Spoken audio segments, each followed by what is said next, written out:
As a small What's happening?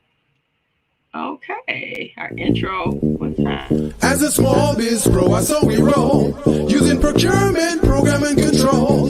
As a small biz pro, I saw we grow, using procurement, program and control. I'm a businessman, yes I'm an entrepreneur. Oh yeah, I'm a businessman, yes I'm an entrepreneur. Oh yeah, I'm a businessman, yes I'm an entrepreneur.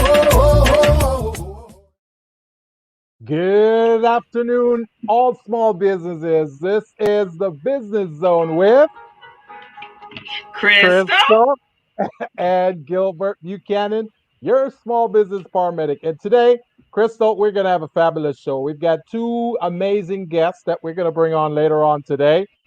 But first, Crystal, tell me a little bit about your week. How has your week been? Woo!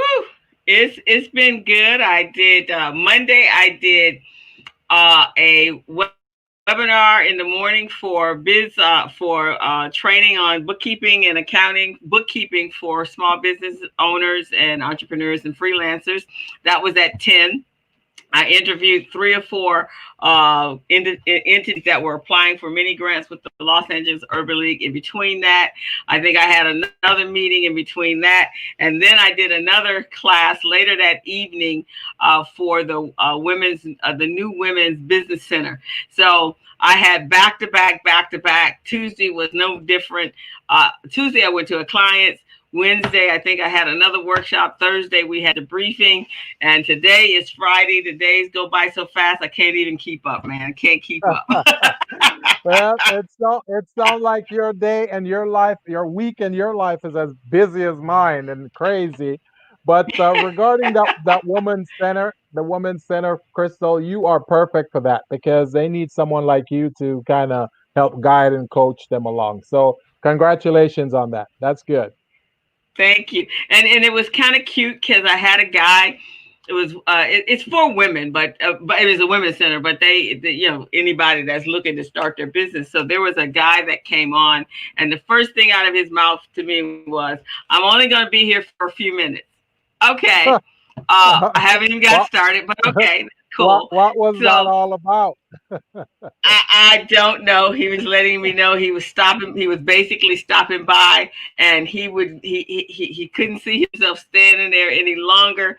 So I was like, okay, cool. Well, enjoy what you can while you're here. I'm good with that. So fast forward, do my thing. You know how I like to engage and Yeah, talk about that individual's business itself. And yeah. everybody loves to talk about their business. So I kept Oh asking him yeah. questions about his business. And next thing I know, it was 2 hours later. And I said, well, thank you so much for staying for the entire 2 hours. He goes, it was interesting. I got so much out of it. So see, it seemed as if he made a predetermined decision about you and the show and the class.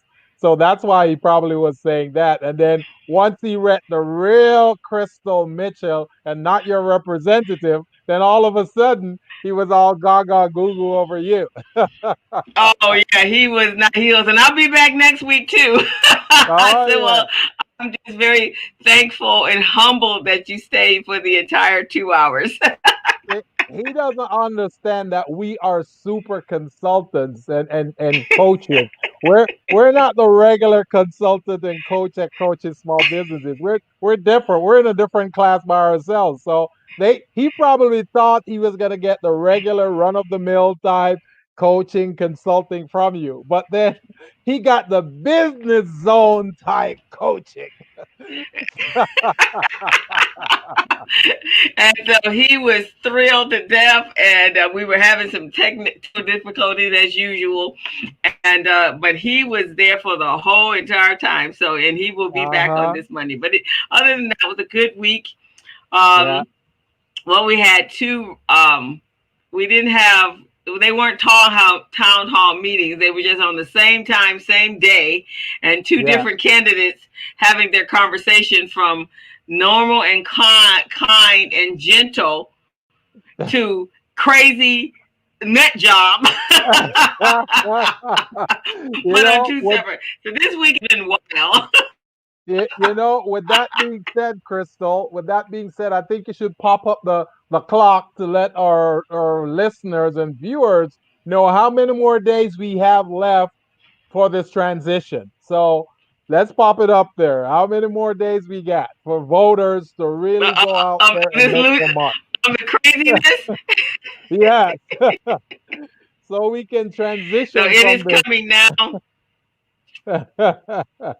There we go. There you That's the have it. clock. We have, there you go, Gilbert. We have So, so we got 17 days, 17 days, hours. 6 hours, 54 minutes, and 22 seconds.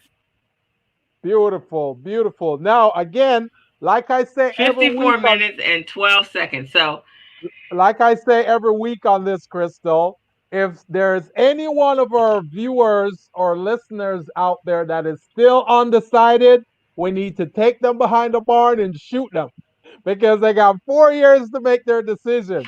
And if they're still talking about they're undecided, then they don't need to be in business. Okay.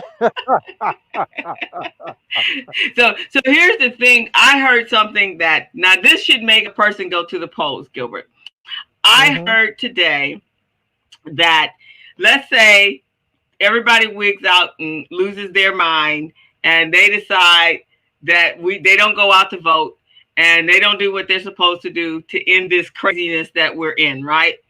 So Hmm. here's the other side. We're going to obviously go jumping into an autocratic world because we're like Uh-huh. 3 seconds from there right now. But on the Hmm. top of that, now this I think is even worse than him being in office for another 4 years. I can't take it. You can't take it. Probably our audience can't take it. But here's the thing. His children then will feel that that is a leap stand to get them to become the president and vice president and whatever else they want. So right at on the behind the side behind his 4 years, then Ivanka gonna think she can run, and then Eric gonna think he can run, and that other Don Jr. thinking he gonna run. Now, if that don't scare you to not go out to vote, you deserve to get whatever you want. And I tell you Oh. what, I'm packing up my computer and I'm gonna be teaching on an island somewhere. I'm sorry, I got to go. But if that doesn't scare you, that Ivanka and Don Jr. and Eric Jr. will be running for president of the United States of America, you think their daddy was bad? No, we got to get out. Everybody, get your bottoms out to vote November 3rd, no matter what you got to do. Crawl there, walk there. I mean, here's a story. There was a lady that was on the news last night, 94 years old. She votes by mail, has voted since she was 18 years old. Obviously at 94, her parents, her grandparents were probably slaves. So once they got the right to vote, her parents got the right, that they made sure every one of their children voted. Well, she Yeah. wasn't trusting the mail system, so she Uh-huh. had her children, she was registered to vote in Detroit. She had Yeah. her children drive her 300 miles so Yeah. that she could place her vote in the registrar's office in their hand, in her Yeah. wheelchair, to make Yeah. sure her vote got cast. You know what? I would have done the same thing, Crystal, because I don't trust that mail-in system because of what they're doing right now. You heard what happened last week in Orange County. They're finding all these ballots all over the place. So people are intercepting the mail and taking it out and doing crazy things. And from what I understand, the California Secretary of State has identified some bogus boxes that the Republicans installed out there in the public domain to collect people's vote. That means those are going to be illegitimate. They're not going to be counted, and people don't even know because they see the box and they're going to think, okay, maybe we should put our vote in here. So I agree with that little old lady. I would have done the same thing. I would have done it too. So that's why I'm driving. After we get off the show today, I am going to be filling out my ballot. I gotta still go through my judges. and do my research on my judges. And then next week, I am driving mines to Norwalk and taking it. Well, I don't know how long I got to wait in line, but I want to take it on the inside of the building and drop it in their hands. I don't Yeah, want it to be roaming around in some fake box. yeah, yeah. And one thing I want to add also, Crystal, you remember we talked last week and I think the week before about the census that they extended it until October 31st. Well, no more. Yes. No more. Yeah.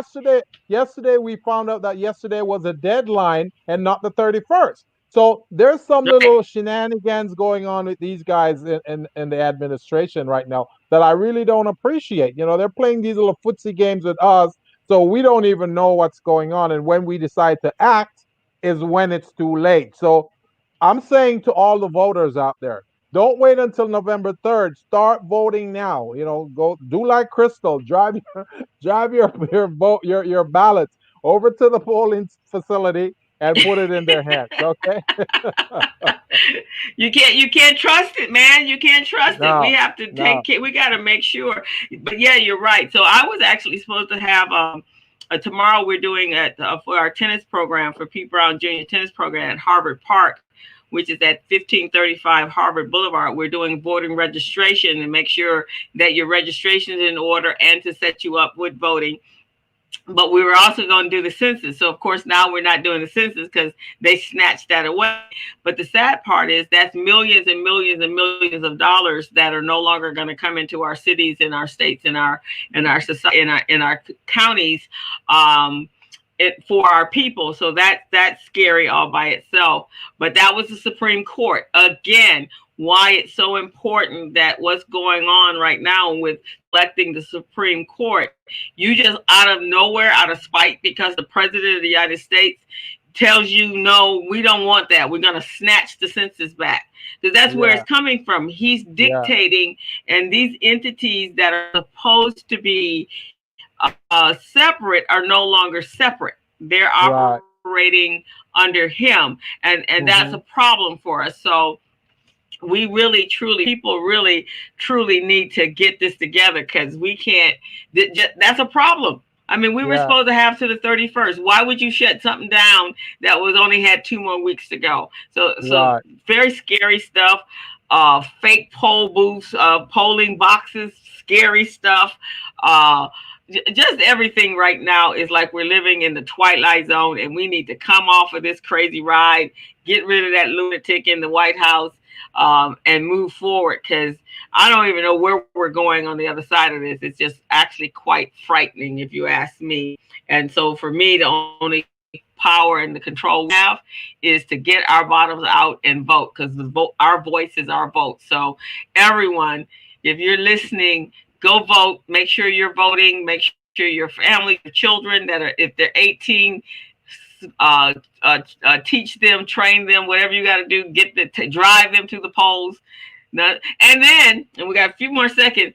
Did you hear that Ice Cube jumped into the mix and he's supporting Trump? Well, you know what?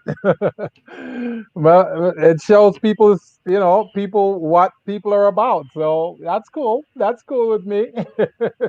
That's cool with me, man. As long as long as people understand what their purpose is and what they're supposed to go after. One of the things I want to emphasize, Crystal, one of the things I want to emphasize is the MBDA, the Minority Business Development Agency. A lot of people don't understand what that is. Under this current administration, the MBDA, the current administration has been cutting funding to the MBDA. MBDA's purpose is to help minority businesses obtain support, technical support, assistance with market access to market, and also funding and grants for small businesses in the community. A lot of our small businesses here in Los Angeles have received funds from the MBDA, but the current administration has cut that out. So with this election, if we manage to transition this dude that's in the office right now, we can get back our MBDA so minority and women owned businesses can pursue contracts, they can pursue capital, and market opportunities as they should. $500 billion in procurement dollars out there, and they're trying to withhold it from us. So I just want small businesses to know it's very important for them to vote. They got to vote, because by them voting and voting the right way, I'm not telling them how to vote, but by them voting the right way, they'll be able to gain access to these opportunities. I quite agree. So with that, we're going to take a little. We're going to do our own personal station break. So that everyone right now, you're tuned into Gilbert. The business You're tuned zone into the business zone. with Crystal. Crystal and Gilbert Crystal. Buchanan, your small business paramedic. And if you don't know what the business zone is about, the business zone is a business video show that provides opportunities, guidance, coaching, and advice to small and minority and women owned businesses so that you guys can become business ready, contract ready, and bank loan ready. And in the spirit of that, we've got two amazing guests on our show today, which will lend themselves and their expertise to the financial aspect of the cash flow readiness of your business. So, Crystal, you want to go ahead and introduce our first guest? Crystal, are you there? Okay, I see they freeze you out again. So in the meantime, what I want to do, the business zone is on every Friday from 3 to 4. So if you call in or if you're on right now, you can do a bookmark on your system. We're on Facebook Live as well as YouTube Live every Friday from 3 to 4. So check us out. There's a variety of our previous shows. We've been on the air now for 4 years. So there's a variety of our shows that you can access on YouTube and also Facebook. Go to YouTube and Facebook and subscribe by hitting that bell, the subscription bell, and make sure you support our program so we can continue for at least another 4 to 10 years. Okay, so we can assist you. Crystal, you want to go ahead and Yeah, introduce so our I guest? want to I want to talk I want to invite in our guests. So today's obviously everything today is all about um, voting and racism and things that are just important to our community and making sure that our community is operating at its optimum. And so right now we have been seeing some just incredible uh, stuff going on, things that probably have not been seen since our parents were alive with the racism that is just front and center. Used to be a coverted operation, now is all straight out there in the forefront, which is probably a good thing. So we really know what's going on. But our guest today, she has a program called The Transformation of Race. She does a course and website, a workshop, and it's I believe it's a book. Mm-hmm. Is it a book? Yes. And so she's going to talk about this is a time for us to really look inside of ourselves and transform how we think and what we're doing, and to some aspect how it affects our voting and how we think and our behavior and really what's going on in this world right now. So I want to welcome Miss Sahai S.E.B. Farrell. She is an author. She's authored, this is her first course, and then she also authored a book called Woven into the Fabric, where it talks about her life and history. She was engaged to the prince, was it a prince? The prince of Ethiopia. And so she can she'll touch on that a little bit. So her roots go deep. She also is her former husband was a councilman in the city of Los Angeles, Robert Farrell. So we have some royalty here. So I want to welcome Sahai S.E.B. Farrell, and she'll tell you a little bit more about herself and her journey. But more or less, what we want to talk about today is resolving the internal dilemmas of race here in America. So welcome. Oh, good. Welcome to the business zone, Ms. Farrell. Hi, Crystal and Gilbert. I'm glad to be back, and I'm particularly glad to be back talking about TOR, the Transformation of Race, which is the book. Mm-hmm. And just because transformation of race, I've been doing this work since 1984. And the interesting thing about the transformation of race is it's an internal work. Uh-huh. So often we think that, well, we can change the laws, but you can't change the inside of Right. people. You can't change their heart. You can't change the inside. So that's not true. That we really can change our inside, because and it's actually essential that it does. This is a particularly wonderful time in terms of the opportunity for people to actually see the structure of race is now visible, of how this whole construct of race is informing all of our institutions, and we can see it now, especially right after George Floyd. I think that, you know, white people often thought that black people were exaggerating about how the police were treating us, but when everybody, we were shut down on the whole planet, and no sports, and everybody, men, women, and children throughout the planet, got to see what racism in America looks like, and the killing of that innocent man. Um, and so it's undeniable now, because in the thing about the transformation of race is that everybody thinks it's not me. Everybody thinks they're not racist. Um, Black people think they're not racist. White people think they're not racist. Everybody thinks it's whoever else. It's them. It's always the other guy. It's not them. It's always the other guy. And like even within black people, you know, like black people, poor black people think it's the bourgeois black people. Bourgeois black people think it's the poor. You know, it's like nobody has any ownership. And so what Tori's saying is that, look, guys, look, this structure, you know, came in the forms of decisions that were made that kidnapped our people, chained them, imprisoned them by force, and then institutionalized those structures through laws and practices.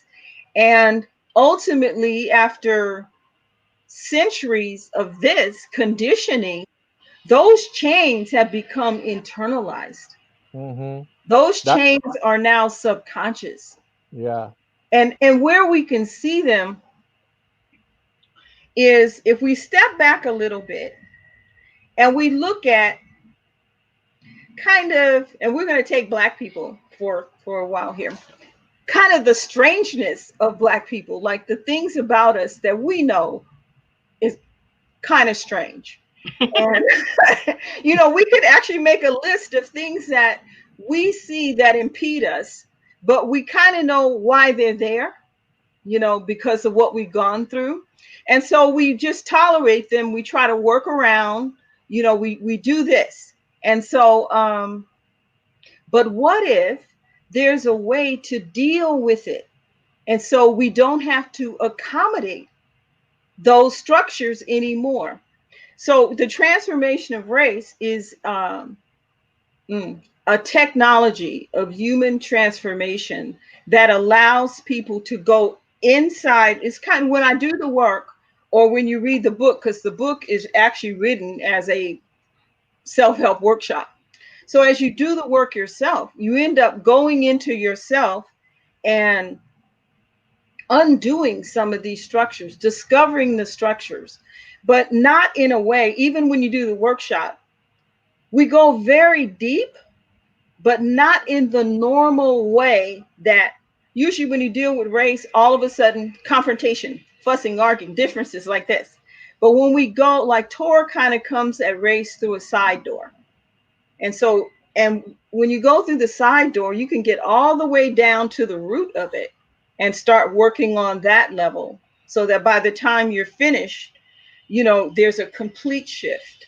So Mm. it's working on race but it doesn't seem as if it's working on race. It's just built into the process. So they're going through a process, but they don't really understand. They don't really know that the race uh, dynamics is being examined while they're doing what they do, Well, they right? know it's race. They know it's race. But we go at it not initially with like the facts about race and Mm-hmm. things that actually happen. We Mm-hmm. actually go at it using mechanisms of the imagination. Yeah. We hypothesize. We go somewhere and I say these things are not true, Mm-hmm. but if they were true, then what would this look like? So because we're dealing with hypotheticals, people can go very deep with their imagination. Right. And so by doing that, okay, I'm gonna give you guys one idea, one thing from the workshop. In the first hour or so at the workshop, we go very deep. There's Yeah. a quote by Jung that says, any inner situation that's not made conscious keeps happening on the outside as your fate. Mm-hmm. So when we take a look at this, it's like, as Black people, we consciously have certain positions about how we are in the world. Like if you ask us, how are Black people about education? What would you guys say? Black people are what? If we're from the South, we'd say that we've been taught to be determined to elevate our education because it will change our status. Yeah. If you're from the North, maybe not so much. Maybe education, the fine points are more on your skills and be able to get a job and take care of your family. California is really more about entrepreneur. Well, the West Side, I think, is more about entrepreneur because anywhere in the different states. I remember when I was I grew up on the East Coast. The emphasis from the time I was in elementary, from kindergarten on up, was you're going to college. It wasn't even an option. Yeah. But when I came out here, it was, well, maybe it's an option. Maybe you can do this, maybe you can do this, but education wasn't on the forefront of when you come out of high school, then you're going to college to get a degree.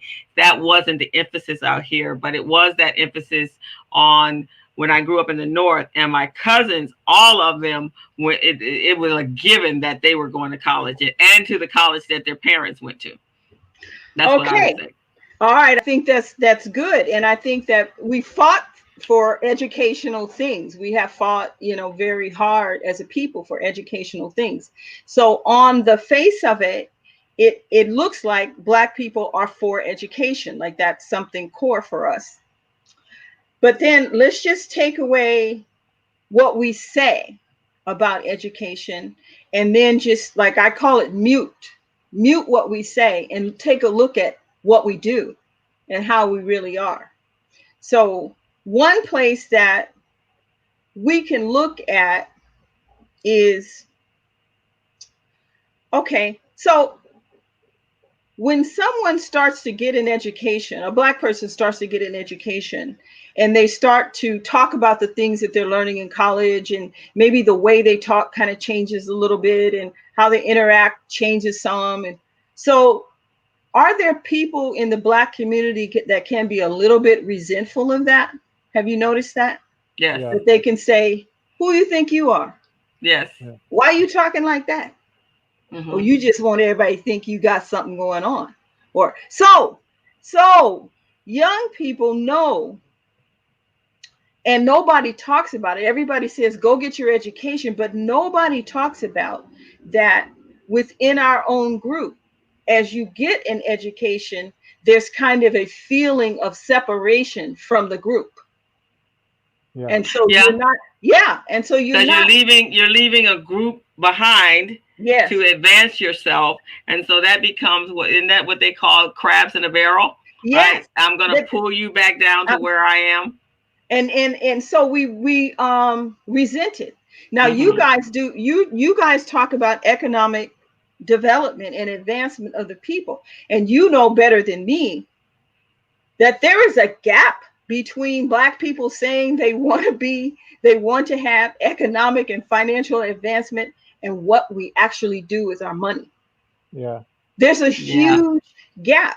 And if you take this mute button through almost every aspect of our lives, you will see that who we say we are and who we think we are as a group, when you turn down the volume and take a look, well, how are we actually being? It's almost the opposite of what we're saying. And so if we go back to the Young quote, what it's saying, that the quote is, if there any situation is not made conscious, it happens on the outside as your fate. So that's saying that our fate is that all these things that we say, we believe, we want, that's not being our fate.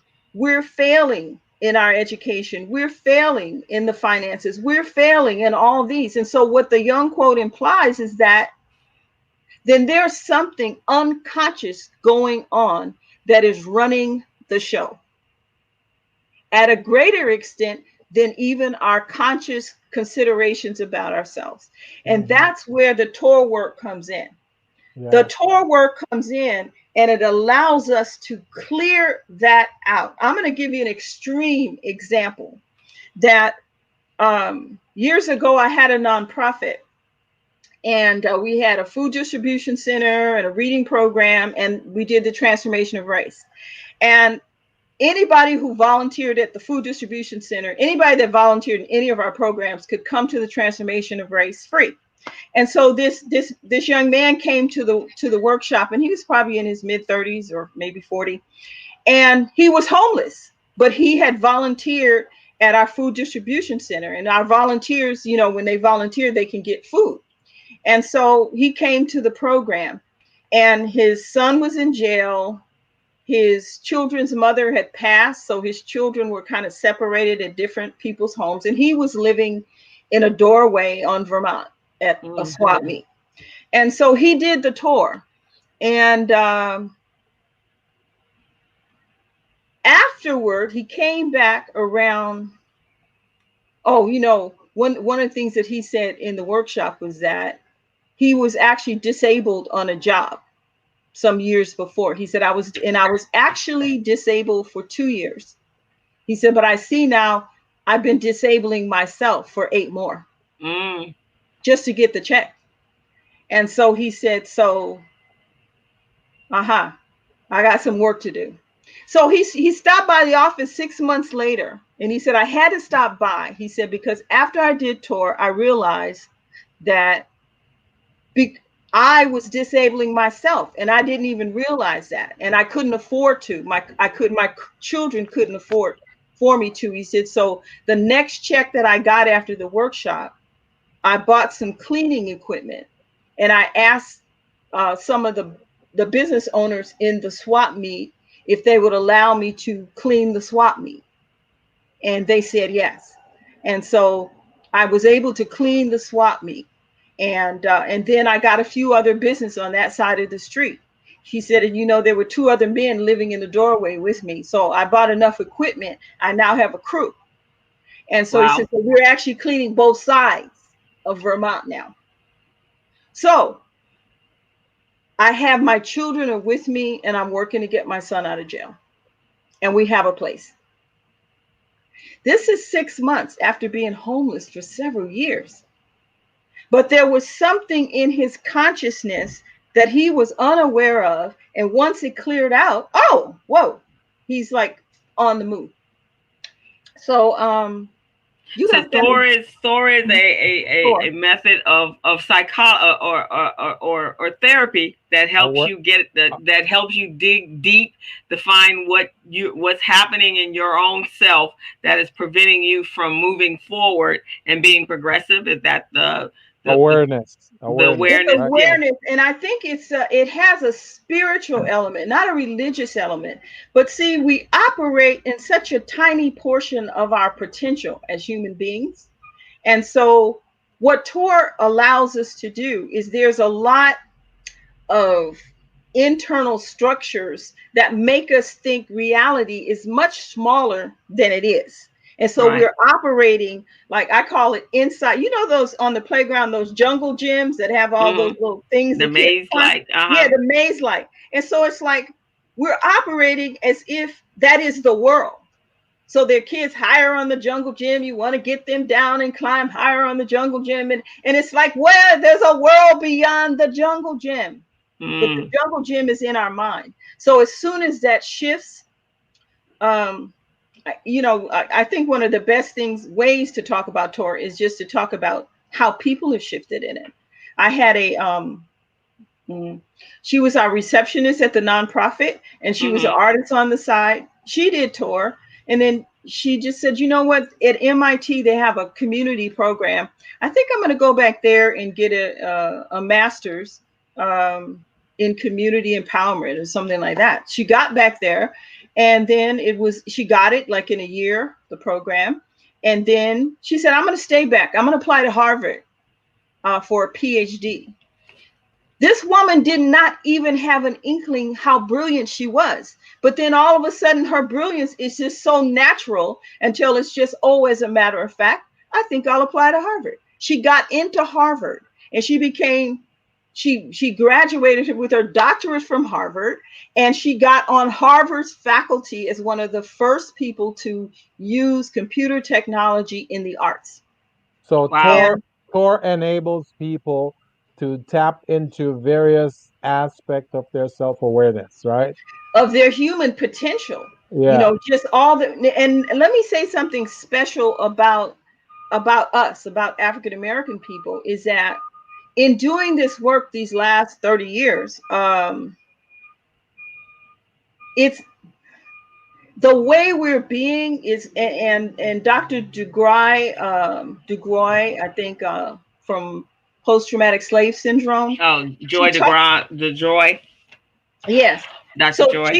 she talks about, like what happens when you're traumatized and how it's passed on generationally. Hmm. And sometimes we look at it as we have all these defenses and they're in our way. But they weren't created to be in our way. They were created to So preserve the And inner protect. core and protect the inner core of our spirit. Our ancestors' spirits were being, just devastated day after day after day. And so they had to go inside, they had to push it in, they had to cover it.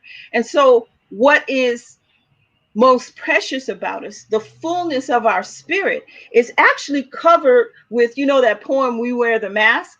Mm-hmm. Well, it's about 100 layers of mask Yeah. over the generations that we're covered with for our protection. But we were protected by our ancestors for the day when we could remove the mask and release that spirit and that potential and that genius that's inside of us to actually get the work done in the world that we need to do. it So sounds that is. like it Mhm. sounds like an amazing program. I really do love it.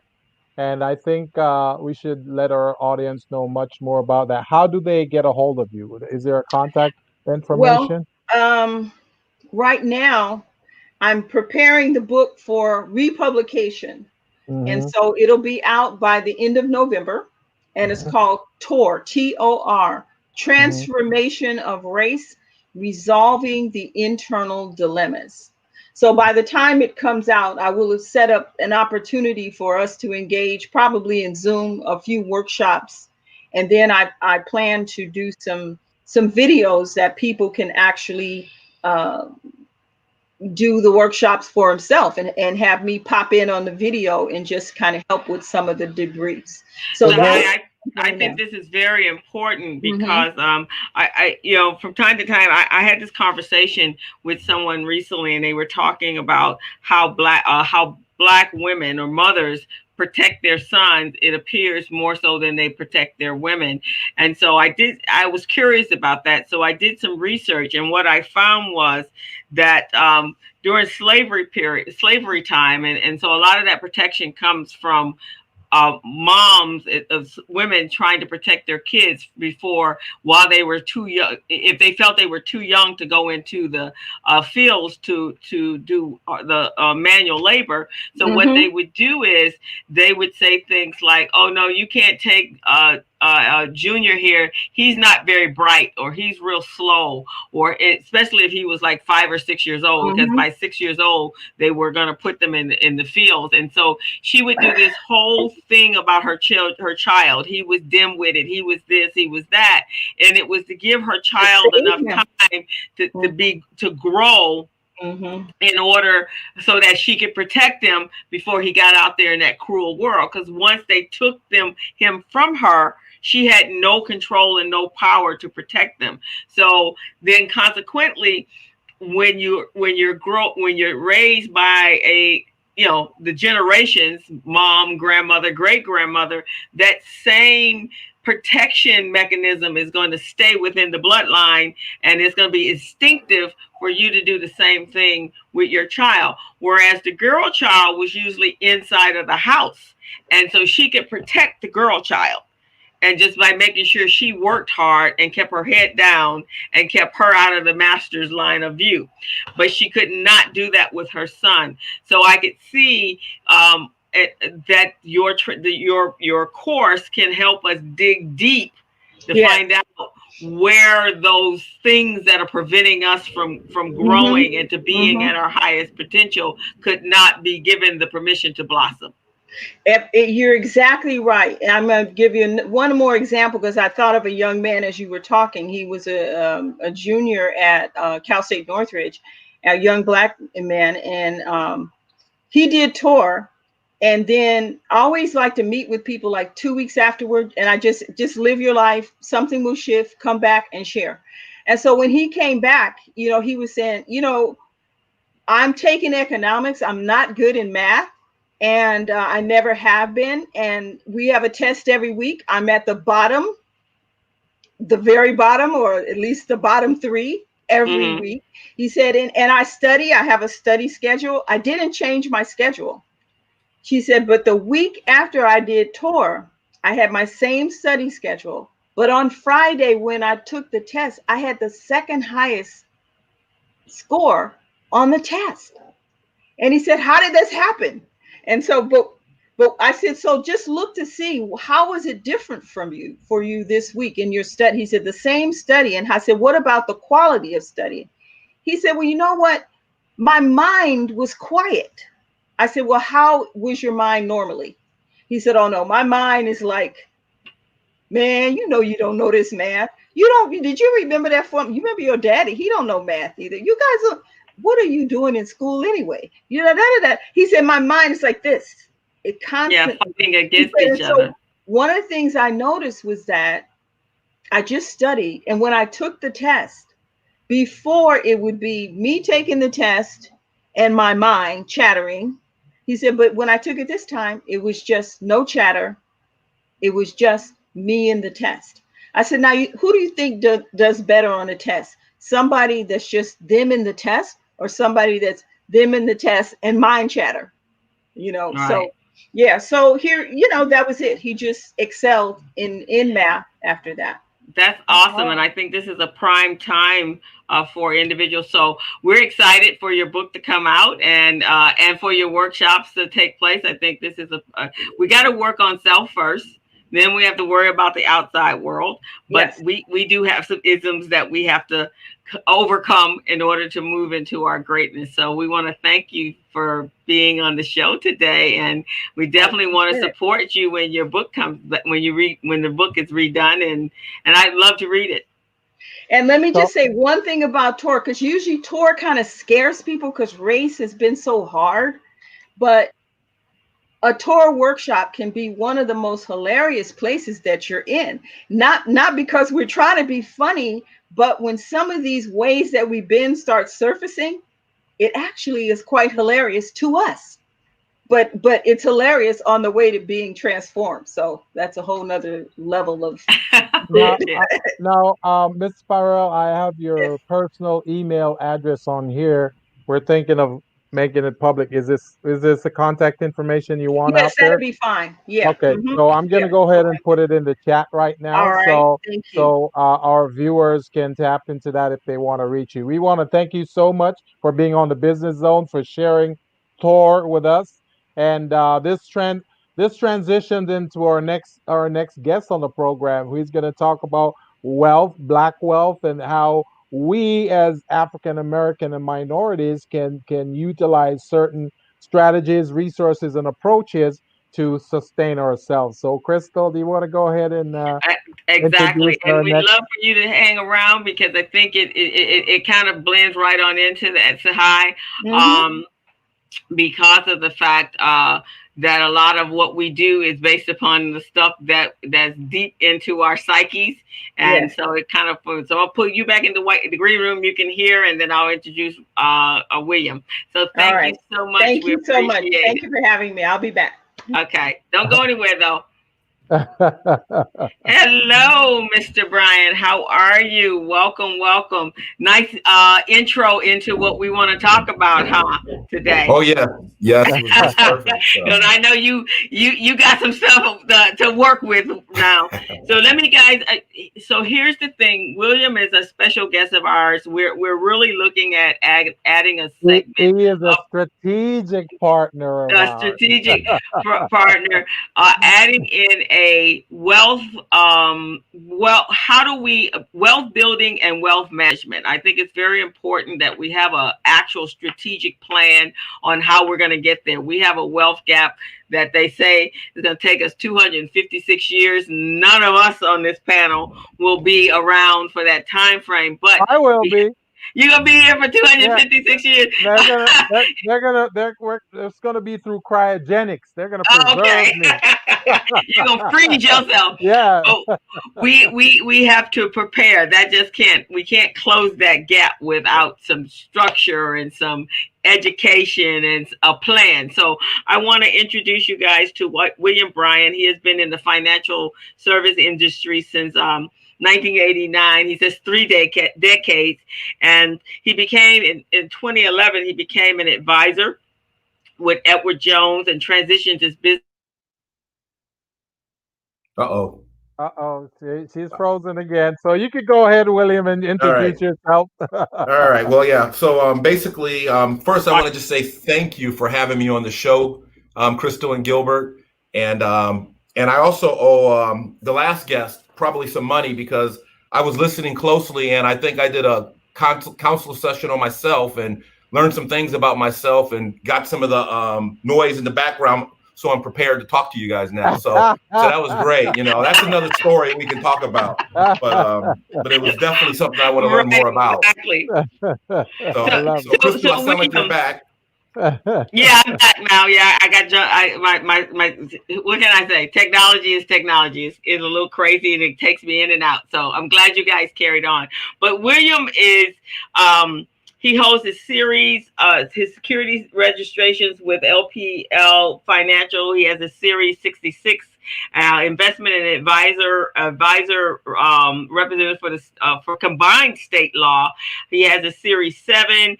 He also has his life, health, and disability license. So we wanted to bring in several states, and we wanted to bring William on today, and hopefully we will have a strategic partnership that we can help our businesses grow and close our wealth gap with actual strategic information and steps to getting to building their wealth and then managing their wealth. So with that, William, we want to turn it over to you, and we're happy to have you.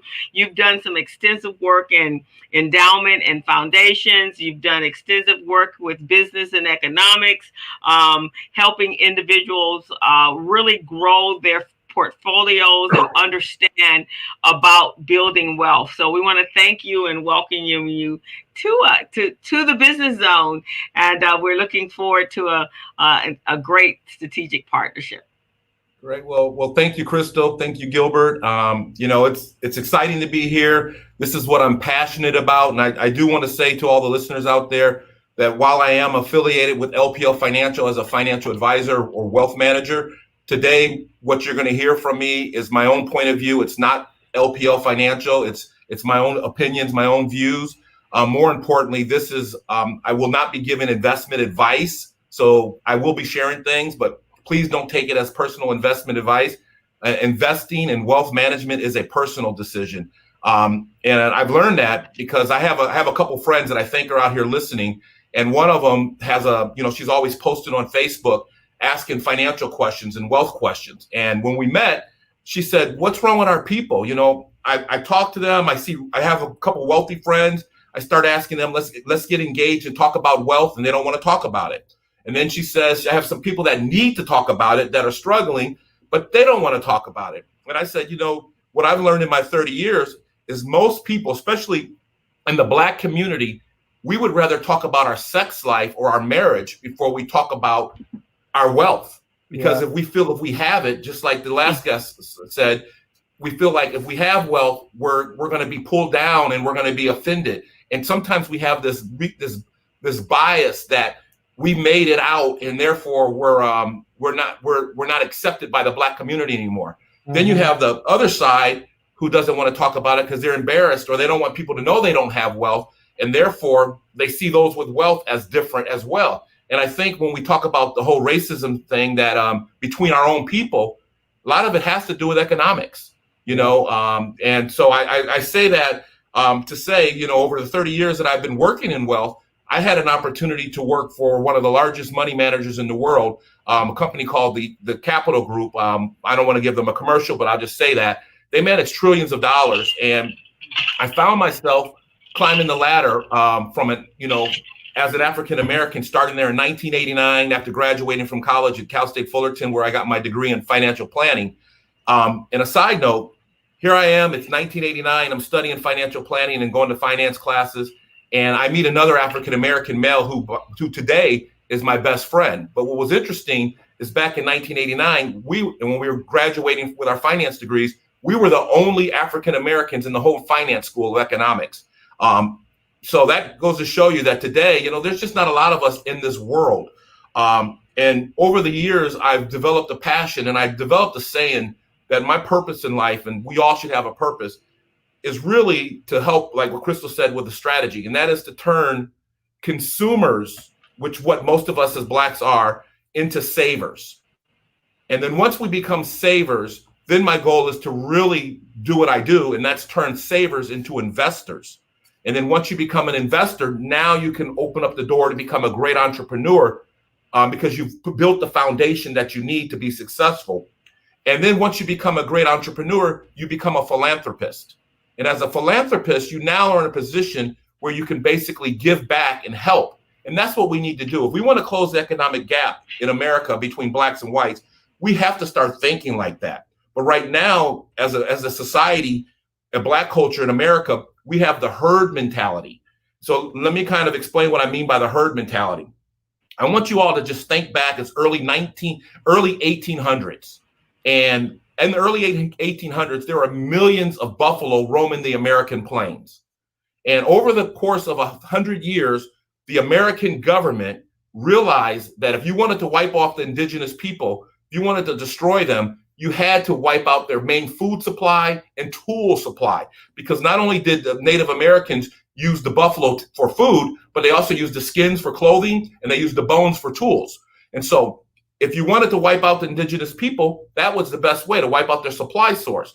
So contrary to what many people believe, that we had, you had young Native Americans riding bareback on a horse, pulling up to a buffalo with a bow and arrow and striking the buffalo to kill it. Have any of you ever ridden a horse bareback? Can you imagine trying to go bareback on a horse, pull back a bow and arrow and kill a buffalo? Well, that's not how it happened. What really happened is the federal government, the cowboys, the Wild Bills of the world, all the legendary cowboys that we hear about, what they were really doing is they were going around the country trying to wipe out the indigenous people. And the way they realized they could do it was they used the buffalo jump. So if you go on Google and Google buffalo jump, what you'll see is pictures of thousands of buffalo at the bottom of big cliffs, especially in Wyoming and in the plains of Wyoming. And what they would do is they would get young Native American males to put on a buffalo skin and kind of creep up to the herd, and then kind of methodically turn the herd towards the cliff and then start running. Well, herd mentality meant that the buffalo would just follow them right off the cliff, boom, and the young men would duck into a little hole before they got to the cliff, and the buffalo would just go right over. And in many cases, if it was the Native Americans doing it, the women and children would be at the bottom of the cliff waiting to get the food and the clothing off the buffalo skin. But later on in life, the federal government found out that's how it was being done, and they just ran stampedes of buffaloes right off the cliffs to kill them. And that's what was going on. Now, people say, well, why are you talking about herd mentality and buffaloes? We're not animals. Well, we have an instinctive herd mentality embedded in us. Imagine a couple hundred years ago or 1,000 years ago, you're sitting around with a group of other African Americans, and all of a sudden one person gets up and runs and jumps. What is everybody else going to do? You go down to Crenshaw Boulevard right now, and there's a big crowd of people, and you just start running. Everybody's going to run. So we still have that herd mentality, but we've changed. Our herd mentality now is, I want the tennis shoes. I want the bling. I want to be the consumer. So we talked earlier about the poor or the lower class, the less fortunate African Americans or blacks in our country versus the wealthy. And everybody wants to have this perception of wealth. It goes to that inner soul that we're talking about. But we have to stop that. We have to stop the herd mentality. When I raise my kids and when I talk to young students about wealth and creating wealth, first thing I tell them is, if you want to be wealthy, you have to first stop following everybody else. In fact, if you look around your classrooms, look around your family, look around your community, and the people that have achieved the most success in those areas are the ones who actually, they're the ones who actually did not do what everybody else did. They stepped out from the herd. They stepped away and they did their own thing. Yes, we have a tribal mentality, which kind of plays into that as well. So I wanted to emphasize, we have to stop being consumer first. And a lot of times I go to these financial workshops and I hear people talking about what we do, or Tris, you probably know this better. What is the recent statistics on how much wealth do we consume each year as a Black culture in America? Well, it depends on the industries, but I know from the things that we consume the most, which is in the beauty industry, we spend probably about $70 billion. We find that money from somewhere. Right. And I also find, William, it's kind of interesting. In 2007, when we were actually in our recession, we still managed to spend $1.3 trillion and there was no money flowing. So how did we do that? Where were we spending money that we didn't have? Because and that leads us into saving. So we're consumers first, and that's what we've always done.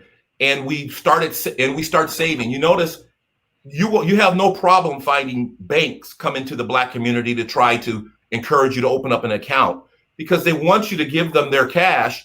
You want you to give them your cash so they can turn around and take your same money if you do become a saver and turn around and lend it back to you so you can buy a car, or you can finance jewelry, or you can finance clothing. And so that's why I say we have to stop being consumers, but we have to become savers, but understand that becoming a saver is only a temporary space for us. Because once we've become savers, once we've learned how to use a budget and we've learned how to understand what discretionary income is, now we go from being a saver to an investor. And this is where I tell all my clients, if you want to be wealthy, first thing you got to do is stop being a consumer, develop a saving mentality, but then stop putting your money in the bank and start investing it yourself. And that's the key to creating wealth. Now that's something we can dig deep into how that happens. I do budget workshops. I do, teaching people the difference between a money market, a checking account, a savings account, what bonds do, what stocks do. But eventually we have to go from being an investor to becoming an entrepreneur. And then when we become entrepreneurs is what your show specializes in. And I'm sure you see this all the time.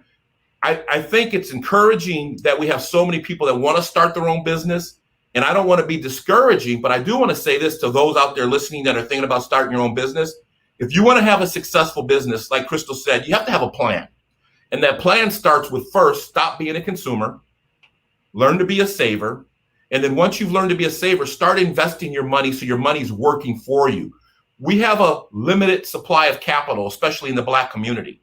Yes, there are opportunities coming up, but believe me, the folks with the capital are not going to give it to somebody who hasn't shown their ability to be disciplined with a budget, with a savings plan, and understands how to invest. So you have to do those things if you want to be a successful entrepreneur. I don't care what industry it is. And then once we become investors, we now start becoming entrepreneurs. And now we could start our businesses. Now, mind you, everybody doesn't want to be an entrepreneur. Some people just want to make money. Some people want to make money and have high incomes, which is okay. And that leads to this whole thing of wealth creation again. I teach my students and my clients, there's a big difference between income. We as a Black culture in America, we make money, we have income. The difference is we don't create wealth because we don't do the things I talked about, and we don't make our money work for us. If you make $500,000 a year, but you spend $600,000 a year because you use credit and borrow, you're broke. So once we become an entrepreneur, now my goal in life is to create philanthropists. And that kind of comes back to where I started in this business. Back in the mid 2000s, I got an opportunity to work in the endowment foundation group in a department where all our clients had to have $10 million or more in assets. These were your large, Sorry, if you don't mind, William, could you tell them the difference between wealth and income so they understand? Yes. Yeah, that's a good question, Gilbert. So income is what you bring home in your paycheck, or what you make with whatever side projects you're doing. That's called income. But when you bring that income home, there's a guy out there named Uncle Sam, and the more income you make, we all hate him. He's going to take a lot of that. So for somebody, and this is a great example. I want to share this story with a lot of you young listeners out there. I don't know how many young listeners out there. One time I played football, and I inspired to be in the NFL. I have a lot of friends who played in the NFL, who were very successful. Some have multiple Super Bowl rings. Some of them, were all pros, and they made a lot of money. At the same time, I didn't make it to the NFL, but I did get a job, and it wasn't paying a lot when I first started, but I started saving and investing. And so what I started to realize is you take an NFL football player and you give them a 4-year contract, and let's say you give them $10 million. Well, statistics show the average NFL player within 3 years of retiring will be filing bankrupt. And the reason why is they don't understand the difference between income and wealth. While they're making all that money, they're spending it. They're buying jewelry. They're going out to dinner. They're flying first class. They're buying expensive cars, and they're not investing. And then when they look back at the end of the year, say they make $10 million in 4 years. Well, right away, in my mind, if you make $10 million a year and you live in California, 53% of that money is going to taxes. So you don't have $10 million. To that uncle that you don't like. Uncle Sam. Exactly. So you don't have the luxury to spend $10 million, even though in your mind you're thinking, I got $10 million. That's your income. But now that you've paid Uncle Sam, you got $4.8 million. So now you got $4.8 million, but you're living a $10 million lifestyle. And then you think, I got to take care of grandma. I got to take care of Aunt Sue. I got to take care of Uncle Jesse, who put me through Pop Warner football. Now you spent another $1 million on family. Now you're down to $3 million, but you got an image and a lifestyle because you're a consumer. So now you're spending. And before you know it, you're going back to the bank and saying, I need to borrow money to sustain my lifestyle. Now you're broke because we don't understand. So the way wealth works is you put money away, you invest it, and you only spend the percentage of your income because you know you have to grow it for the future. So I guess the way of sum up your question, Gilbert, I guess income is what you make today. Wealth is what you plan for strategically for the future. And we have to start thinking long term. And I'm not talking about 1 year, 6 months. I'm talking about 5, 10, 20 years out. And as a wealth manager, people ask me, well, what do I bring to the table? I'm not the smartest person. I was horrible in math, like the other guest was talking about the student who was bad in economics. I was the same way. I wasn't great at math. I struggled in my finances classes only on the mathematics side. Where I excelled was my street smarts and relating to people's behavior. And if you know economics, you know economics is all about the X factor, and the X factor is human behavior. Everything we do from an economic standpoint, kind of predict where things are going, has to do with consumer and human behavior. And right now, Facebook, Twitter, Google has a handle on Black America because we are such big consumers. They know what we will buy. They trigger us to spend our money, and we have to stop that. So that's kind of the tangent on income, Gilbert. Does that help? Oh, very much, very much. It brings a lot of clarity to what it is, a difference. Because a lot of us hear about wealth, we hear about income and revenues, but a lot of us don't understand the difference. You know, like for example, I think I was watching a show one time with Chris Rock, right? So he was talking about people who are rich and people who are wealthy. And he's saying, you know, when you're rich, you know, you may make a few millions and that's good. But when you're wealthy, you're like Oprah wealthy. You know, you got lots of money. So that's the type of thing I'm talking about. Right. Yeah, because he does that little skit where he says, I'm rich, but I'm not. And I'm living in a community where people are Oprah rich. I'm not Oprah rich. I'm Chris Rock rich. Right. And you know, and that's the reality, you know, but I would like to say to all the listeners out there, wealth is more important than how much your checkbook says or how much your bank account has.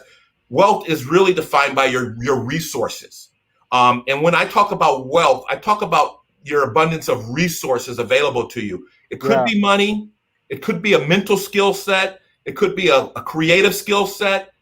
And that's why being an entrepreneur is so important, because now we're moving into how you become wealthy. You know, you can have wealth tied up in your business. You can, you know, so intellectual wealth. But I say that to say, and I guess I'll ask a question to you two. If I were to ask you, what is the most valuable commodity in your mind? Valuable resource in your mind, what would you say? Besides water? For me, it's intellect and knowledge. Yeah, education. Education. Education.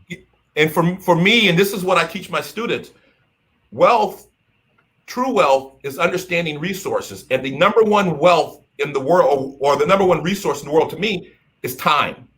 You know, you give somebody more time than everybody else, give somebody an extra hour in the day, guess what? They're going to be successful. And more importantly, if you look at the wealthiest people in this planet, they all don't work for nobody, but they do hire people to work for them. They are buying our time. So when we look at how much money we make, we can kind of put a label on it. And I wouldn't want to define us by how much money we make, but how much money you make is what your wealth is worth, what you're worth. And that's how you can determine how you grow your wealth. So I know people that make $100,000 a year, but they only work 4 hours a day. Somebody that makes $1 million a year, but they're working 60 hours a day, 70 hours a day. What's the quality of life difference? You know, what are you doing with your spare time? And, you know, I've always taught my kids and my family that my spare time is the most valuable time I have, because it defines what I'm worth, not how much money I make. It's what I do when I'm not working. And so you want to be free. You want to be, you know, you always hear the term financial freedom. You want to be free and have this ability. Well, that's, you know, I see a comment coming up. I'm just trying to read it. I'm not used to it. So. That's it says investment should be, this is from Alfred. He's one of our super fans here. Investment should begin inside of the demographics that we own and control. Home ownership and real estate can be owned by LLCs, owned by us and controlled by us, then recruit the businesses that are crucial to the needs of that community to prosper and grow. No overproduction of liquor stores and auto repair mechanic stores. And that is a good point. You know, we have to think about what's in our communities. Why are there more liquor stores in our communities? Because as consumers, and I think, Crystal, you and I talked about this, we buy liquor. We spend money on liquor. We drink, and we have no problem doing it. That's why there's so many rappers now. They're starting their own liquor labels.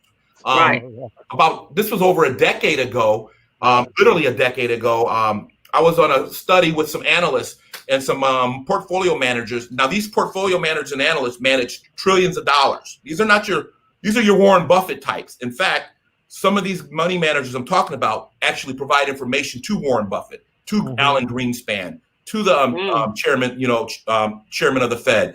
That's these type of money managers. And I was on a call, and one of the analysts was talking about China, and he was saying, I want you guys to think back to the early 1990s and how China was a third world country, communist. No one cared about China from an economic standpoint. Well, because of technology and the fact that they didn't have to lay telephone poles all across China, they just use mobile. They didn't have to lay internet lines all across China. They could just use now 5G today.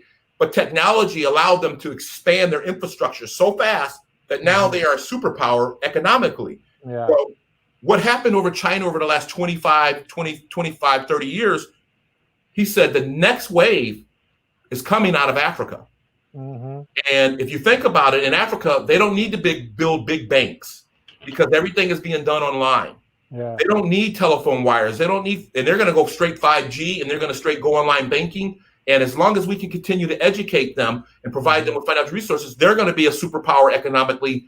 I don't know when, but I would say within the next 10, 15 years, you're going to hear different about them. Right. But one of the things the analyst talked about, this was in like 2007, 2008, he said, the fastest beer and alcohol consumption in the world is coming out of Africa right now. It's interesting, but that's kind of one of those tangents I jump on, Crystal. But again, and that's what it says is, so when Alfred made that comment, so what are the things when we talk about us as consumers, and this is what you're talking about, William, is to change that mindset, right? Attitude. So there are liquor stores because we buy liquor. Right. That's one of the most where we spend a lot of our consumable dollars. Yeah. Other thing in our community are beauty supply stores. Why? Because we spend our money there. And the third one is chicken places. We spend our money there. So that's why those places are peppered throughout our community. But do we own any of them? No, we do not. No. So that's really where part of that, the strategy is to change that consumership into saving into investing, then to invest into your entrepreneurship chicken store, your Louisiana fried chicken and donut store, and your own liquor store or your own liquor brand. So we got to change and flip that script. Crystal, that's a good point you brought up, because this helps me to make this transition that many of our minority businesses, many of our minority owned businesses, like we've seen down there in the Crenshaw district and a lot of other areas, right? They're renting their space, they're renting their facilities, and they've been there for 20 years or more. Now, Metro came in and decided to build a railroad system on the streets there, right? In the community. And guess what? Many of those businesses are shut down. And the landlord is now kicking many of these small businesses out because they need to make their money. So, and what Metro did, they decide to give some subsidies, but the subsidies that they're giving is to the owners of the business, of the facility, the buildings, of the buildings, right? Not the small business owners. So that's a double whammy right there for the small business owners. So like you're saying, that we need to own our own resources. Yes, that's what we need to do. Many of these entrepreneurs, instead of renting, we need to start buying real estate. We need to start, purchasing this stuff for ourselves. Because think of the rent that they've paid in 20 years. Think of the rent that they've paid in 20 years. Yeah, they probably could have bought the building 5 times. Yeah. Well, Gilbert, that's a great point. In fact, I also consult business owners.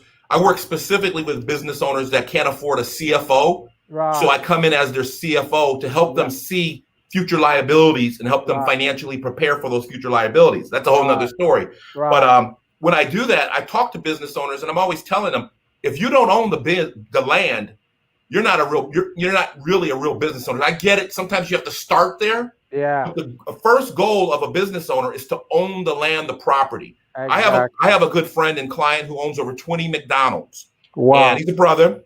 Yeah. And this is kind of getting back to our psychology of Black folks as well. And it's going to tie into the story. Right. When we started the protest after COVID hit and after George Floyd, when we started protesting in the streets, my son, who's off at college, came home. He got sent home because of COVID, and he's kind of going to school online. But he got the chance to reconnect with all his young friends. And he comes home one day after going to a protest, and he says to me, "Dad, we're going to start boycotting all the McDonald's." I said, "Why?" He said, "Because did you hear what this McDonald's owner said back in Kentucky?" And I said, "Whoa, whoa, whoa." I said, "You got to do more homework on that, because I got a friend who's African-American out here in California who owns over 20 McDonald's. Right. And he owns all the ones around here in the Inland Empire." Exactly. And I'll just give him a shout out. His name is Reggie Webb. He's a great guy, and he owns pretty much all the ones in San Bernardino, Pomona, Rancho Cucamonga. Those are all Reggie's. Yeah, and I know his son Kareem. Yeah. So they've done an amazing job. They have a couple of them up here too, I believe. Yeah, exactly, and a couple other things. Mm-hmm. But here's my point to my son: you got to know what you're doing, son. Do your homework before you just boycott. And I've never been a component of boycotting businesses. You know, you boycott the NFL. Most of us are in the NFL. Yeah. You know, so we got to be careful when we boycott. So, but we can use our economic dollars by kind of focusing on where we put our resources. Right. You know, right.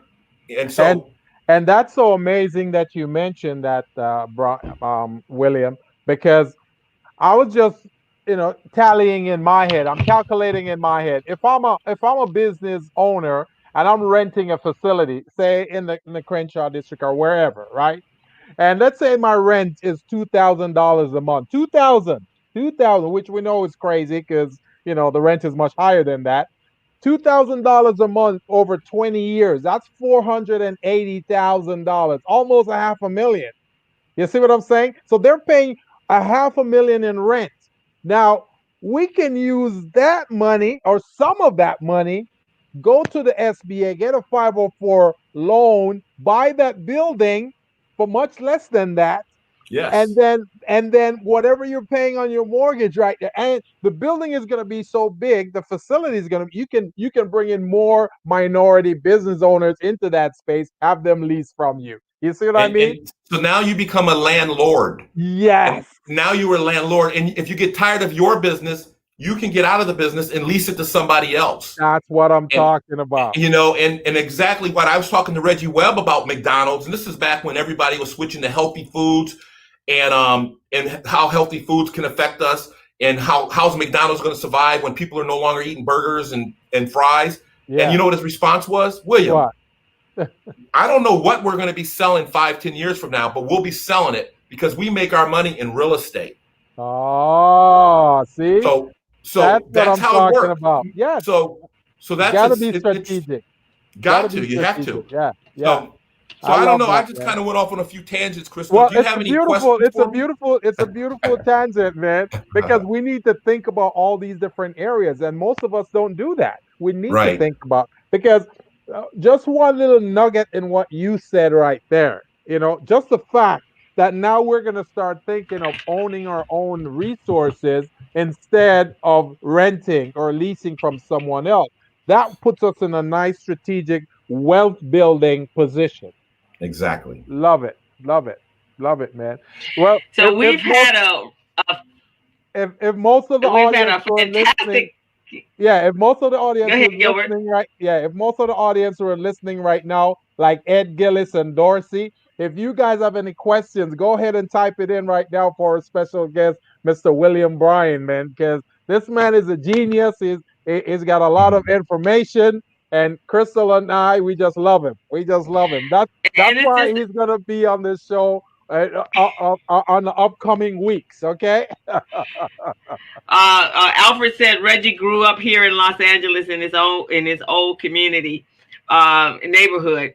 But William, and this is the conversation that we don't normally have, right? These are not conversations that average Black people have at the dinner table at Thanksgiving, right? And so This is why the Business Zone we look for individuals like yourself so that we can have these open conversations and get people to thinking about how do we create legacy businesses? How do we change from being that consumer to that person that is actually going to save money, and then we can invest in our own money, so in our own businesses, so we're not having to beg people to be able to beg them to let us be in business.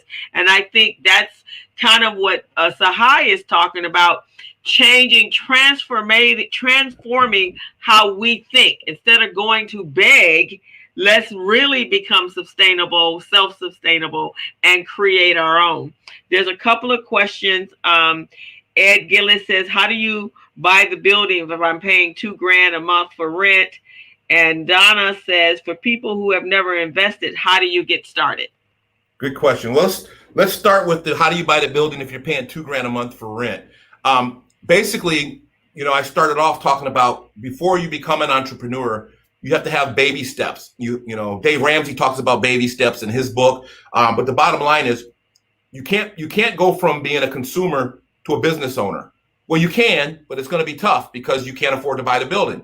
But if you go from a consumer to a saver and then you start investing, you will eventually have enough capital to buy the building. And so the bottom line is the hardest part about starting a business is having enough capital. And sometimes we prematurely jump into our business before we have the right capital structure in place. Yeah. And that's why it's important to listen to folks like you guys, learn how to manage your money, learn how to manage your assets. And if you have to start with a lease, you start with a lease. But eventually, you want to have a plan in place where you're eventually putting money away and investing money so you can buy your own building. Yeah. If you have a home, maybe if you're a homeowner and you still have a leased building, maybe when you instead of refinancing your home and buying a boat, or a new car, which is what everybody did in 2006, 2007, right? Everybody was refinancing their home because it went from $200,000 to $700,000 in a matter of 4 years. 2006 comes around, you can get a good interest rate on your loan. So what do? You go out and refinance, take all their money out, and you bought toys. Again, we became consumers. But then when the market crashed in 2008, did you know blacks were the hardest hit with the financial crisis when the real estate market fell in 2008? And some of the hardest hit areas were Atlanta and the Central Valley in Northern California, where a lot of blacks were leaving the Bay Area. And the number one area where people got hurt when the economic boom hit in 2006, 2007, were in the Inland Empire. But if you do your study in 2004 to 2007, the Inland Empire was one of the fastest growing communities in the country, and it was one of the fastest growing areas for middle-class blacks to move to. But then it got hit because we don't do these things. Yeah. So I would say that, Ed, make sure you put a budget together and you put an investment strategy together so you can eventually become a landlord. And then I know Donna asked, how do people that have never invested, how do they get started? What I would say to anybody who says I have never invested, I would say you have to do a checklist first. First, you have to start with, do I budget? Do I have a budget? Once you have a budget, you have to go to, what is my discretionary income? And for those of you who don't know what your discretionary income is, after you've paid all your bills, you took care of all your necessities, all your personal needs, and you have money left over from your budget, that money, if you don't spend it, is your discretionary income. And that's what you want to start saving and investing. But you have to start with a savings plan. You have to make sure your debt is at a minimum, because if you have high debt and you don't have savings, if you start investing, investments go up and down. And if you start investing before you have a savings or emergency fund, you can find yourself needing to take your money out when the market crashes. So I always recommend savings account for emergency. Then you start investing once you have a budget and you know your liquidity needs. And then when you start investing, you got to know your risk tolerance. Not everybody should be going out buying an IPO. Not everybody should be going out buying, Facebook stock. Some people need to put their money in conservative investments, dividend-paying companies. And in some cases, I would start with mutual funds. And let me take a minute to talk about this. The key to successful investing is to think long-term, and be diversified.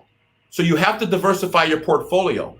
But if you only have a couple $1,000s and you're trying to buy individual stocks, you're not going to be able to diversify that because you only can buy one, maybe two shares of couple shares of a stock, and maybe one or two different kind of stock. That's not diversification.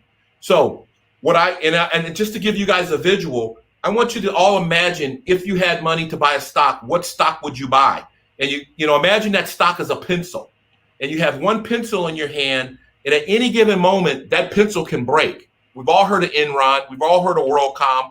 We've all heard of all the recently, was it Avis or Hertz that went bankrupt? Hertz.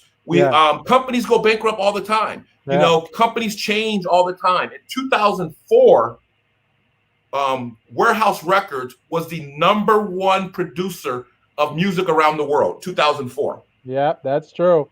2005, they went bankrupt because of iMusic. Even Sizzler filed bankruptcy yesterday. Sizzler, yes. The restaurant. So when we say the word restaurant, right. So when we say BK, I want you to think of the pencil I just told you. Your stock represents a pencil. If you had a pencil in hand, you could easily break it just by cracking it, right? Yeah. Well, so if you get a mutual fund and instead of having one pencil in your hand, you take your money and you put it in and you get 500 pencils and you put it in a big rubber band, you have some Apple, some Facebook, some Google, some Zoom, etc. And you have all these stocks. More than likely, you can't break that big stock wad of pencils. Yes, one or two of those companies could go BK, but the reality is you are more diversified and therefore you have a chance to sustain yourself. It's not what you make, it's what you keep. Yeah. So I would say that to Donna's question, to getting started, but there's one key element that I want to touch on when it comes to a new investor. Understanding that investment is emotional. Dalbar, I know you guys have probably heard of Dalbar studies, DALBAR. I want you to Google Dalbar studies and investor behavior. Dalbar did a study that over the last 20, 30 years, the average investor only gets 1/3 the return of the stock market they invest in. So think about that. So if the market is up 12%, the average investors only get 3 to 4%. And the big question is, why do most investors not even keep up with the stock market? And I think, Crystal, you asked me about this before the call. To elaborate on that, today, we're looking at record highs in the stock market. Mm-hmm. The market is going through the roof. But yet, if you go look at most people's 401k plans and most investor portfolios, they don't have the same results. They're not boasting of record highs. The reason why is as investors, we are emotionally driven with our mindset. We're herd mentality first. And now we're emotionally driven. What I mean by that is the name of the game is to buy low, sell high. But if I were to go to you right now and say, hey, stock market's at record high, Zoom is up 200%, the Long Beach Harbor is having record, which is true. The Long Beach Harbor is having record ships come in the yard from China. If I told you all these things are going on and I say, now let's go buy some stocks, most people would say, yes, let's go do it. But I have to remind you, the name of the game is to buy low and sell high. But when I tell you how great it is, you're buying high. Now, if I were to say Long Beach Harbor, you want to buy low before everybody know about it, right? Right. Yeah. And so let's think about just when COVID hit. Yeah. So when COVID hit, the market fell a record 30-something% in 1 month. That's a record. Yeah. It was crazy. Market shut down. People were panicking. My clients were sitting on a lot of cash because prior to COVID, we were coming out of 2019 with record highs. Yeah. And not only were we coming out 2019 with record highs, when everybody else was trying to buy because they were excited about how good news was, I was telling my clients, now is time to sell. So I spent more time convincing clients, let's get out. So by February, most of my clients were sitting 50% cash. And now the market crashes. I didn't know COVID was coming, but I knew the market was high pre-COVID. Yeah. COVID comes, market crashes, and all of a sudden, we have cash.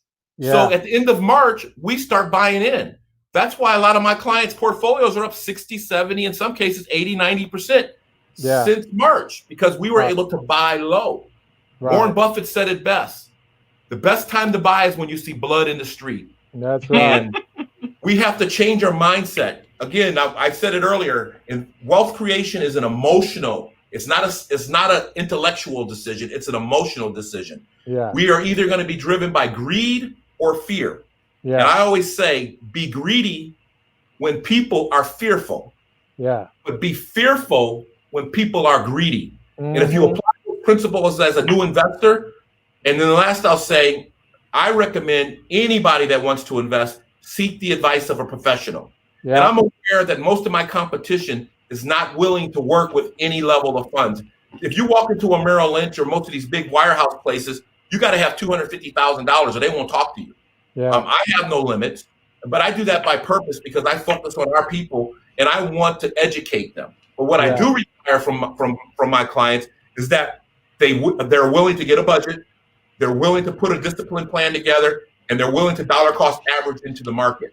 And if Right. you want to invest right now into the market, I would recommend anybody that wants to invest in the market right now, do it by dollar cost averaging in.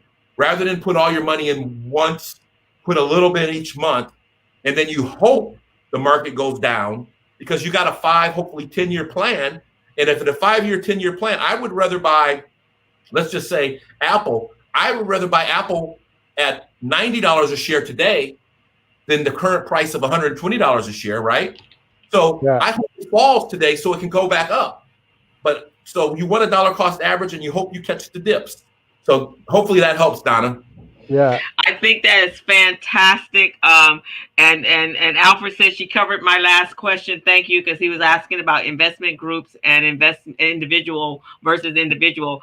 William, you have been awesome. So I want to tell our audience we're working on Before you William go, coming back to us on a regular basis. So if you guys are excited about that, then let me know. You can put it in the chat room, or if you're on watch right now, just let us know that that's what you would like to see.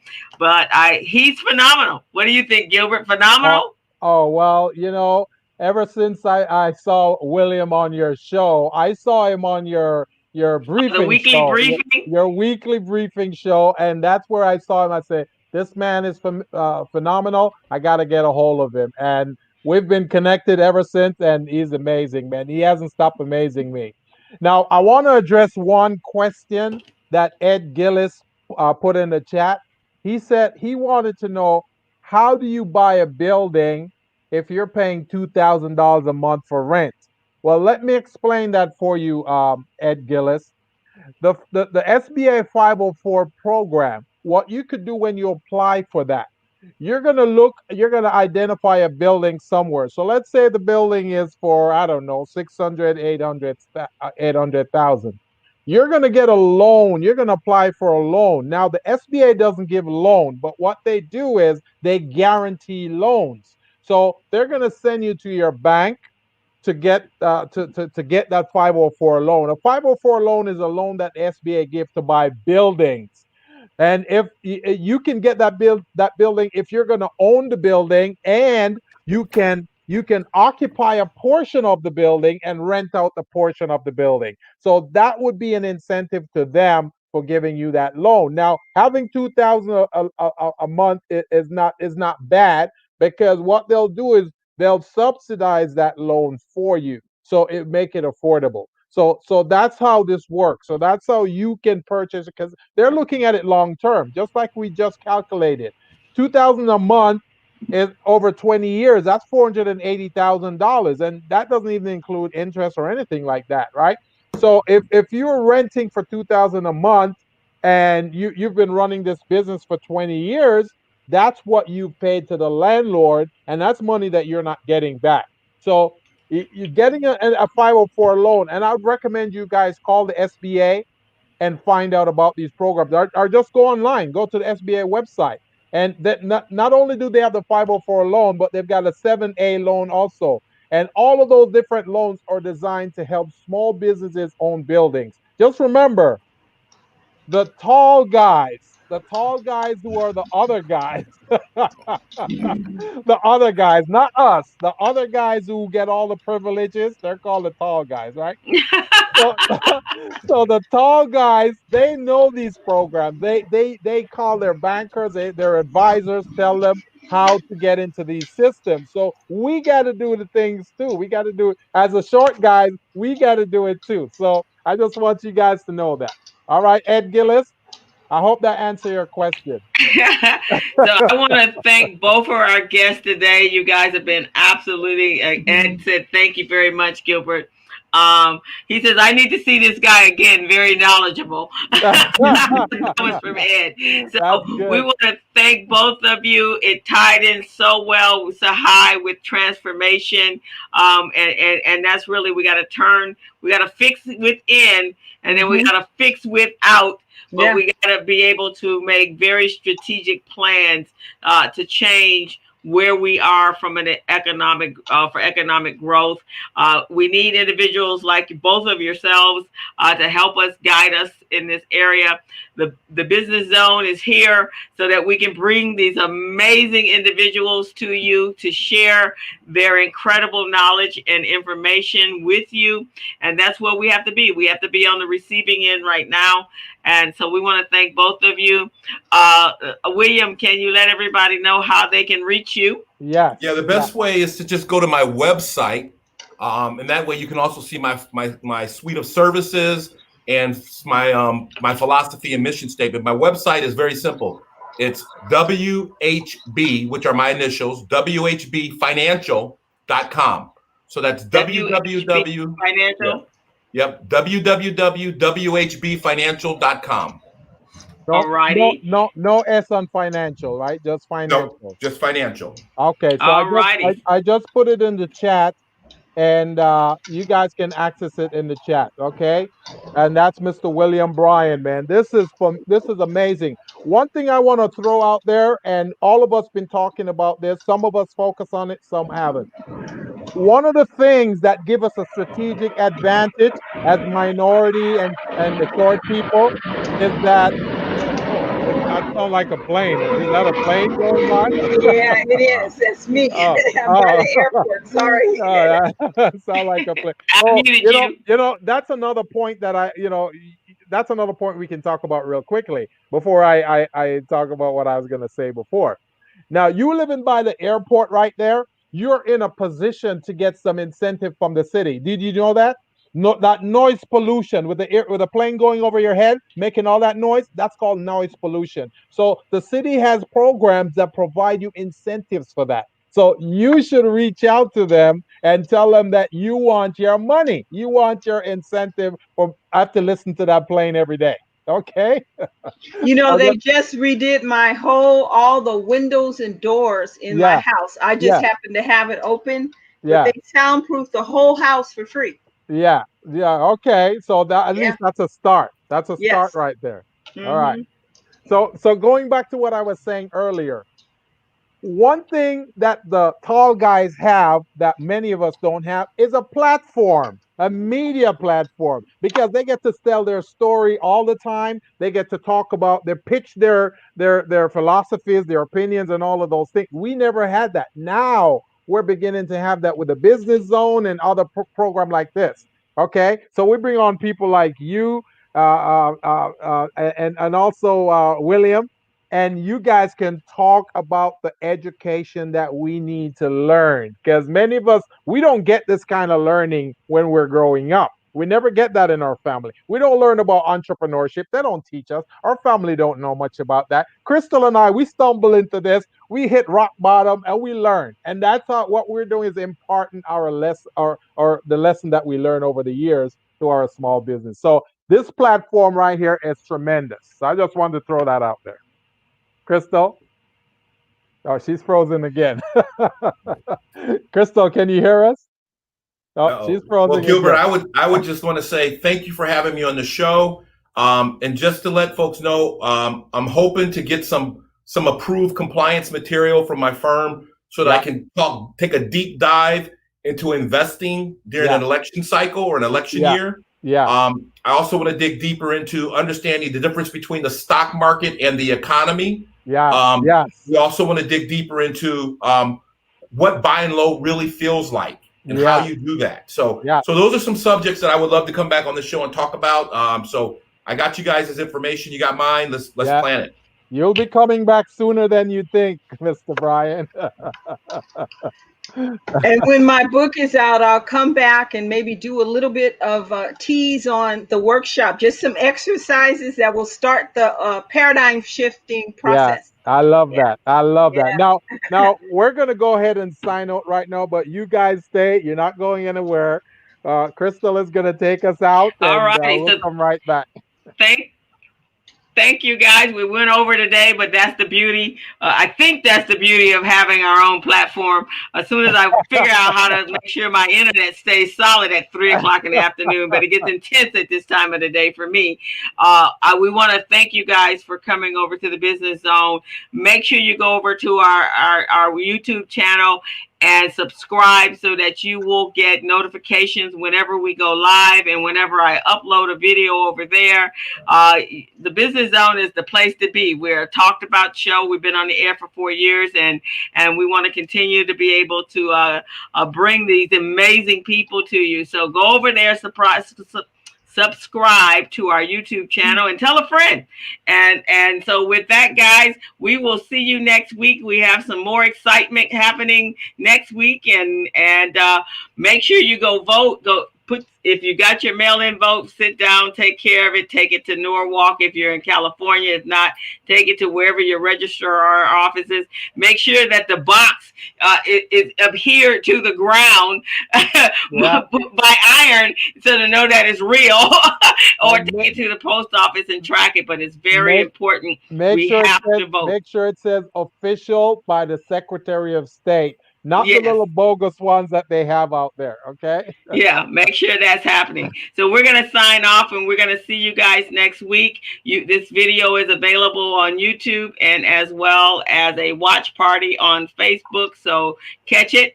But again, reminder, go over there and subscribe to our YouTube channel. So we're out, and Gilbert and I both want to say have a fantastic week. Be safe. Keep your mask on. Don't do anything crazy. Go vote the clown out. As a small, I love it. I love it. As a small biz pro, so we roll, using procurement, program, and control. As a small biz pro, so we grow, using procurement, program, and control. I'm a businessman, yes, I'm an entrepreneur. Yes, this was a wonderful show, folks.